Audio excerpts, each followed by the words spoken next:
This is Fox 5 News Morning. Everyone, of course, has their own traditions this time of year, and we want to help you celebrate everyone's rich culture at your next holiday shindig. So coming up, we have some festive party ideas to tell you about on the other side of the break. Don't go anywhere. I just love that little graphic. Welcome back. 'Tis the season to celebrate. Everyone has their own traditions this time of year.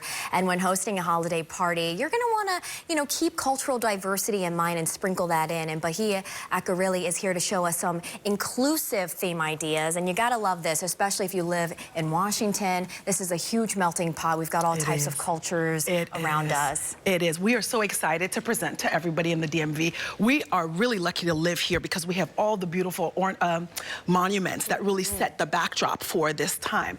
There are a lot of DC traditions that we wanted to share. One of the things, of course, are the monuments. We all ride around in the evening and look at them and get inspired. The other thing is that we have some notable sites that people might visit. For example, the Willard Hotel has carolings all through the Christmas season, and you can go and attend that for free and visit and listen to the singers. They also have a huge gingerbread house that is done and is open for visitors. I also want to point out to people that the United States Botanic Garden has a lovely train setting. They're not just known for the stinky flower. Oh no, and it's free. If you have a little boy or boys or children like me, that is the place to visit and bring family members.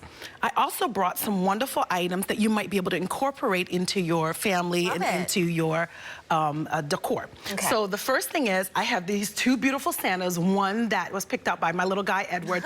We were walking down last year in CVS. And he's like, Mama, Santa. I was like, I gotta get him. Yeah. So we have this Santa. We incorporated him. He's actually on our ledge in our home. And this is a really important part of our life. We also have this other Santa that sings a lot. You guys will see this all over. I love that. Is that the one that dances as well? Thankfully, this one only sings. This year's one dances. So little Edward loves this guy too. So he's also incorporated into our home. Cute. The other thing I wanted to share with people is painting ornaments. This is the time for family. And so you can incorporate your children, visitors, and so forth into that process. We also want to keep in mind perhaps our neighbors and community people that might be visiting with us. I painted some glass bulbs, really easy to do. I used my Annie Sloan chalk paint. I also painted some pine cones that were outside. You can do those are pretty easy. I showed that last year. Really nice and fun. And some cinnamon sticks, nice, easy decor items. And it smells so good in here. Thank you. What did you do here? This is getting my attention. Yes, I love orange. Okay, so we at the studio, we have been decorating people's fireplaces and homes, and I'm using a lot of greens. So we have juniper, we have some seeded eucalyptus, and some cedar ferns, and some persimmon, and this makes a nice decor element for your fireplace, or you can do your chandelier. If anybody goes on my website, on thepurplecouch.com, I have pictures of different chandeliers we've done, sticking these guys in there. Nice, to get inspired. To get inspired and just bring earth home and bring a part of your culture and your community into your lifestyle. Now, last season, I tried something like this at home, a DIY for my table, my coffee table, and I've been using it since for different reasons. Very good. I love these. These are your simple mason jars, and I also painted these in my Annie Sloan chalk paint.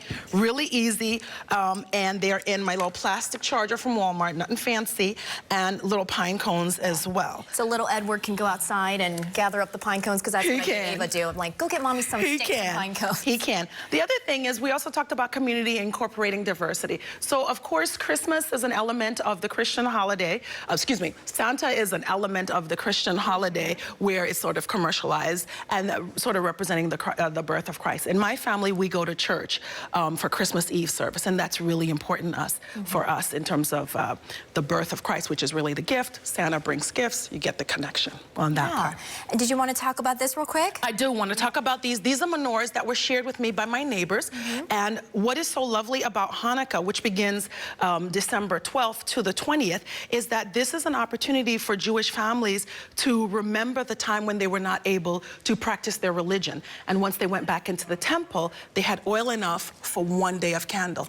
But the miracle happened happened that they had 8 days of candle, so of oil. So those are things that are important. We wanted to emphasize to people, this is the time to invite people into your home, share your culture, share your experiences, and I'm really grateful for my neighbors for sharing those menorahs with me. Shout out to Bahia's neighbors. Shout out. All right, Bahia, Grilli, thank you so much for those important reminders and tips. We'll be right back after this short break. Thank you, Annie. Of course.